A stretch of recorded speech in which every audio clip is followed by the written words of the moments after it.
Certainly a prolific music career spanning decades and musical styles. Now, Salman Ahmed is a name that really doesn't need much introduction. Salman started off with vital signs and not many could guess what was coming next. The doctor-turned-musician had it in him and later turned out to be one of the best musicians Pakistan had produced. He's also a goodwill ambassador to the UN for his contributions towards promoting peace and the man who's been behind this entire initiative to celebrate 20 years of Junoon. Salman Ahmed himself joins us all the way from New York. Thanks very much for joining us, Salman. It's a pleasure to have you here. Now, it's been 20 years since Junoon was formed and you've covered many milestones along the way as well. How did it all start? Well, thank you for doing this program on Junoon's 20th anniversary.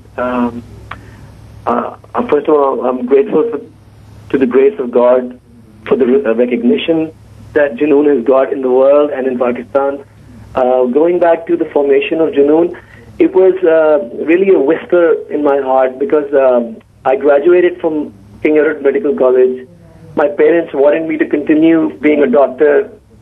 They didn't want this musical hobby to sort of distract me. Lekin, I was a rebel and I asked them, I said, just give me some time, give me a year to prove myself. So in that year, I actually, was one of the founder members of Vital Signs.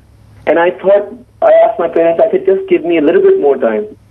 So even though I left Vital Signs, I didn't go back to medicine. I had an idea which came to me in a dream. In this dream, this man came to me and he shook me from my shoulders and he said, "Tumhe junoon hai, junoon hai, junoon hai, mausiki ka junoon hai." And when I woke up, that was the idea to start a band with the name of Junoon. Also, Salman, the early 90s, as we know, saw a dominance of pop culture in Pakistan, especially in the music industry. Transitioning from Vital Signs, how difficult was it for you to make Junoon stand out? It was extremely difficult because I, to be honest with you, only thought that we'll do one album and then we can say that achhi koshish thi. Because at that time, unlike now, pop music was made fun of by comedians, by people, your own relatives would make fun of you because it was very difficult to convince society that no, this is a rock music or pop music is as important as Qawwali or Ghazal or Thumri or Sufiana Kalam. And Salman, also, how did the Sufi rock sound that, of course, we know Junoon to be famous for, how did it come out to evolve? Well, like I said, that I don't look at the world as in East and West. I look at it as all of the cultural heritage of the world is for you to embrace. So Sufiana Kalam, the Qawwali, khas karke, Qawwali ka jo influence hai, that came from Nusrat Fateh Ali Khan Sahab. I performed with him in the early 90s regularly, at concerts. And he, as I write in my book, Rock and Roll Jihad, he told me, you should just follow your heart. So when I did, the first song we did, that was purely Sufiana Kalam, was a song called Sain. And then Allama Iqbal's poem, Khudi Ko Kar Buland Itna, initially people just criticized us. They didn't understand that what we were trying to do was to build interest amongst the young generation of Pakistanis. All of this great poetry, Saki Nama, Masjid Dhade, Mandir Dhade, the young generation had no clue what this poetry was. So by introducing it to the young generation through rock music, it got a new life. Junoon was also one of the first bands to come out with songs with a political undertone. What was some of the inspiration behind songs like Ehtisab? Well, similar, an artist is not somebody who is separate from society. So Pakistani society, when we were growing up, when I was in college, was under military dictatorship. Then you had democracy, which was a false democracy because you had kleptocrats in power. You read news in the papers, in the international press as well, that there is a massive corruption happening. So as an artist, I couldn't just keep quiet. I asked Shoaib Mansoor to write lyrics for the song Ehtisab, and also the poet Hasan Nisar.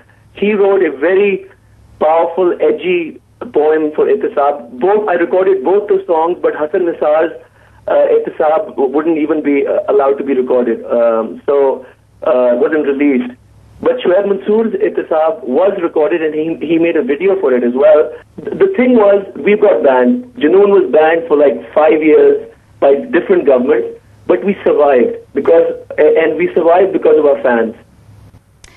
Salman, I know this must be a really hard question to answer, but what was your favorite Junoon song, album as well as video? Wow, that's a tough one. My favorite Junoon song is Chand Sitara, which is the brand new song coming up on Junoon's 20th anniversary Volume 1 album. These words are written by Shoaib Mansoor, who has only written a tarana after Dil Dil Pakistan, and it's a beautiful song. It talks about people of Pakistan becoming the light so that it can shine on the chand and the sitara of the flag. Salman, the three of you, Ali Azmat, Brian O'Connell and you achieved an enormous amount of success with Junoon. So when Brian and then afterwards Ali parted ways with the band, how did you cope with that? Well, initially it was very difficult because I was just left high and dry. Obviously, Ali left because he wanted to pursue a solo career. And I said, good luck to you, He said, my music is different from Junoon's music and I have a different vision. I said, good luck to you. And then Brian had personal issues, which thankfully are all resolved. And we did a huge concert at the Asian Society in New York where Brian was on stage. And it was just like being in Junoon again. And finally, coming to why we're talking to you today, the two new albums and also the concerts to mark the 20th anniversary of Junoon. What can Junoonis expect from the albums? Well, this album is really for the Junoonis. It's not for Salman, Ali, Brian or anybody else associated. It's for the fans who have really kept Junoon alive for 20 years. So I thought if it is for the people, why not give the young people a chance to be on the album? So I got in touch with some really great artists, upcoming artists in Pakistan. Usman Riaz, who is a wonderful guitar player. He's a wonderful arranger. He has done a song of Junoon. He's done Sain. Then Bilal Khan has done an interpretation of Apur Hum. Similarly, Outlandish, the European band Outlandish, has done a really powerful street anthem, revolutionary song on No More. Well, we certainly look forward to hearing that album. Thanks very much for speaking with us, Salman Ahmed, all the way from New York, talking to us. We also tried to get in touch with Junoon's former lead vocalist, Ali Azmat, who is now pursuing a solo career, but unfortunately, Ali was unavailable for a comment. After the break, we will be speaking to Brian O'Connell, though, the band's bass guitarist and the producer, about his musical journey with Junoon. So stay tuned.